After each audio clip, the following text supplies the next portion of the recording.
Bullet వెళ్తే ఒక ప్రాణం మాత్రమే పోదు, ఒక కుటుంబం చీకట్లోకి వెళ్ళిపోతుంది, అనాథలా మిగిలిపోతుంది, రోడ్డు మీద పడుతుంది, తల్లి నా బిడ్డను కోల్పోతుంది, పిల్లలు వారి భవిష్యత్తును కోల్పోతారు. ఇది యుద్ధం అంటే గెలుపు కాదు, మనిషితనానికి ఓటమి. మనిషి చేస్తున్న అతి పెద్ద తప్పని ప్రపంచ నాయకులకి, మూర్ఖులకి మీరు చూపించాలనుకుంటే మీ శక్తిని కాదు, మీ శాంతిని చూపించండి. ప్రపంచం బాగుపడుతుంది. నోటి దోల వల్ల జనాలు రోడ్ల మీద పడి చస్తున్నారు. వాళ్ళ గౌలు బాధ్యత.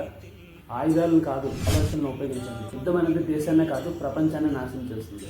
అని మళ్ళీ చెప్తున్నాను, యుద్ధం అనేది చేతుల్లో ఎప్పుడు స్టార్ట్ అయినా కూడా అంతం అనేది ఎవరు చెప్పలేరు. స్టార్ట్ చేయడం చాలా ఈజీ, క్లోజింగ్ అనేది అంత ఈజీ కాదండి. సో ఎన్నో దేశాలు పోవచ్చు, ఎంతోమంది మనుషులు చనిపోవచ్చు, ఆ ప్రాణాన్ని ఖరీదు ఎవరు కట్టలేదు.